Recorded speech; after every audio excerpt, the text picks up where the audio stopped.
ಹಾಗೂ ಕಮಲ್ ಅವರು ಇದನ್ನು ಮಡ್ರಾಸಲ್ಲಿ ಒಂದು ಪ್ರೆಸ್ ಮೀಟಲ್ಲಿ ಹೇಳಿದ ವಿಷಯ.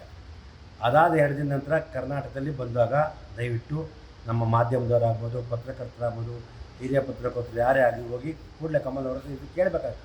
ತಾವ್ಯಾವ ಕೇಳಿದೆ, ದಯವಿಟ್ಟು ಇನ್ನು ಮುಂದಕ್ಕೆ ಈ ಥರ ಕೇಳದೆ ದಯವಿಟ್ಟು ತಪ್ಪು. ಯಾಕಂದ್ರೆ ನಮ್ಮ PRO ಯಾರಿದ್ದನೋ ಇಲ್ಲ ಯಾರು ಹೋಗ್ಬಾರ್ದಾಯ್ತು, ಬಾಯ್ ಕಟ್ ಮಾಡಬೇಕಾಯ್ತು. ಯಾಕೆ ಹೋದ್ರೆ ನಾವೆಲ್ಲ ಕೇಳಬೇಕಾಯ್ತು. ಕಮಲ್ ಸಿಗಲಿ ಪಬ್ಲಿಕ್ ಪ್ರೋಗ್ರಾಮು ಅಂತೇಳಿ ಓಕೆ ರೂಮ್ಗೆ ಹೋಗ್ಬೇಕಾಯ್ತು, ಇಲ್ಲ ಬಿಡಬಾರ್ದಾಯ್ತು. ಆ ಥರ ಕಾರ್ಯಕ್ರಮ ಮಾಡೋಕ್ಕೆ ಕೇಳಬಾರ್ದಾಯ್ತು. ಅದರಿಂದ ನಿಮ್ಮ ಜವಾಬ್ದಾರಿ ಜಾಸ್ತಿ ಇರ್ತದೆ. ನಮ್ಮ ಮಾಧ್ಯಮ ಮಿತ್ರರಾಗಿರ್ಬೋದು, ಪತ್ರಿಕಾ ಮಿತ್ರರಾಗ್ಬೋದು, ಇದು ಭಾಷೆ ನೀಡು ನಾಡು ನುಡಿ ಜಲ ಅಂತ ಬಂದಾಗ ತಾವು ದಯವಿಟ್ಟು ಇದನ್ನು ಗಮನ ತಗೊಂಡು ಯಾರೇ ಆಗಲಿ, ಯಾವ ದೊಡ್ಡ ಕಲಾವಿದಾಗಲಿ, ಅದನ್ನು ನಮ್ಮ ಭಾಷೆ ಮಾತಾಡಿ ನಾವು ಬಿಡಬಾರ್ದು. ಆಮೇಲೆ ನಾವು ಗೌರವ ಕೊಡ್ತೀವಿ, ಪ್ರೀತಿಸ್ತೀವಿ ಅನ್ನೋ ಅದನ್ನು ಎಲ್ಲ ದುರುಪಯೋಗ ಪಡಿಸ್ಕೋಬಾರ್ದು ಅಂತ ಹೇಳ್ತೀವಿ. ದಯವಿಟ್ಟು ಇನ್ನು ಮುಂದಕ್ಕೆ ನಮ್ಮ ಮಾಧ್ಯಮದವರು, ಪತ್ರಕರ್ತರು ಎಲ್ಲ ಅವತ್ತು ಮದ್ರಾಸಲ್ಲಿ ಆದ ತಕ್ಷಣ ಅಲ್ಲೇ ಹೋಗ್ಬಿಟ್ಟಿದ್ರೆ ಓಕೆ.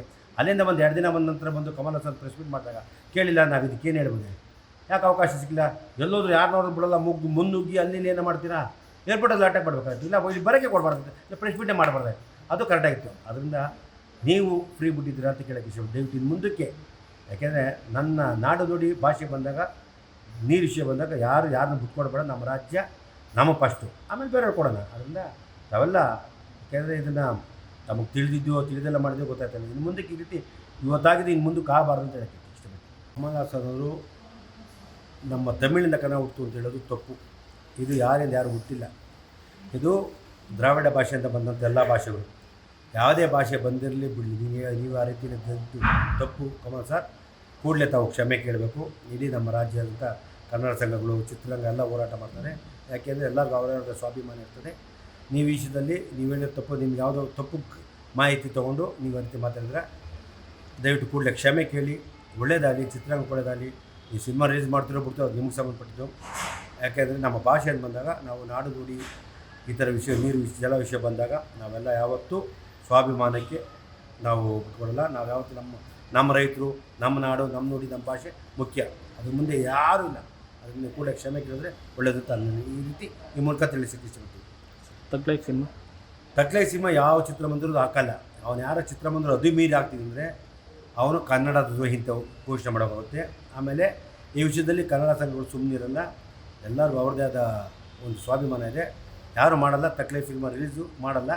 ಕೂಡಲೇ ಕ್ಷಮೆ ಕೇಳಿದ್ರೆ ನಾವು ಯಾವ ರೀತಿ ಯಾರು ಸಿನಿಮಾಗೆ ತೊಂದರೆ ಕೊಡಲ್ಲ, ಅವ್ರವ್ರು ಮಾಡ್ಕೊಂಡು ಹೋಗೋದು. ಆಮೇಲೆ ಯಾರೇ ಆಗಲಿ ಚೇಂಬರು ಬ್ಯಾನ್ ಮಾಡಿ, ಅದು ಬ್ಯಾನ್ ಮಾಡೋದು ನಮ್ಗಲ್ಲ, ಅದು ಪ್ರಜಾಪ್ರಭುತ್ವ. ಅದರಿಂದ ಯಾರು ಹಾಕಲ್ಲ ಅಂತ ಹೇಳಕ್ಕೆ ಇಷ್ಟಪಡ್ತೀನಿ. ತಮ್ಮದೇ ಆದ ಒಂದು ಗೌರವನ ಉಳಿಸ್ಕೋಬೇಕು ಕಮಲ್ ಅವರು. ಇದಕ್ಕೆ ಕ್ಷಮೆ ಕೇಳಿದ್ರೆ ತುಂಬ ದೊಡ್ಡ ವಯಸ್ಸಾಗ್ತೀರಾ. ನಮ್ಮ ಭಾಷೆಯನ್ನು ನೀವು ಯಾವುದೇ ನಮ್ಮದು ಅಂತಾರೆ ಯಾರದೇ ಭಾಷೆಯಾಗಿ ಹಗುರವಾಗಿ ಮಾತಾಡಿ, ಅವ್ರವ್ರಿಗೆ ನೋವಾಗುತ್ತೆ. ಆಮೇಲೆ ನಿಮ್ಗೆ ಗೊತ್ತಿಲ್ಲದೇನೋ ಗೊತ್ತಿದ್ದಾಗಿದೆ ಗೊತ್ತಿಲ್ಲ, ದಯವಿಟ್ಟು ಕೂಡಲೇ ಕ್ಷಮೆ ಕೇಳೋದು ಒಳ್ಳೆಯದು ಅಂತ ನಾನು ಈ ಮೂಲಕ ಕೇಳ್ತಾಯಿದ್ದೀನಿ. ನಾಯಕರು ಅವ್ರಿಗೆ ಗೊತ್ತಿಲ್ಲ ತುಂಬ ಜನ ಟ್ರೋಲ್ ಮಾಡ್ತಾರೆ, ಅವ್ರಿಗೆ ತುಂಬ ನೋವಾಗಿದೆ. ದಯವಿಟ್ಟು ಆ ರೀತಿ ಆಗಲ್ಲ. ಶಿವಣ್ಣ ಯಾವತ್ತಾಗಲಿ ರೈತ ವಿಷಯ ಆಗ್ಬೋದು, ಕಾವೇರಿ ವಿಷಯ ಆಗ್ಬೋದು, ಎಲ್ಲ ವಿಷಯದಲ್ಲೂ ಶಿವಣ್ಣ ಮುಂದಿರ್ತಾರೆ. ನಮ್ಮ ಶಿವಣ್ಣ ಅಂತಾರೆ, ಇಡೀ ಕಲಾವಿದರು ಎಲ್ಲರೂ ಮುಂದಿರ್ತಾರೆ. ಎಲ್ಲ ಕಲಾವಿದರು ಚಿತ್ರರಂಗ ಯಾವಾಗಲೂ ಸಂಪೂರ್ಣ ನೀರು, ನೆಲ, ಭಾಷೆ ಇಂಥ ವಿಷಯದ ಮುಂದಿರ್ತಾರೆ. ನಮ್ಮ ಕನ್ನಡ ಸಂಘ ಹೋರಾಟದ ಮುಂದೆ ನಾವ್ಯಾವಾಗಲೂ ಜೊತೆ ಇರ್ತೀವಿ ಅಂತ ಹೇಳ್ತೀವಿ.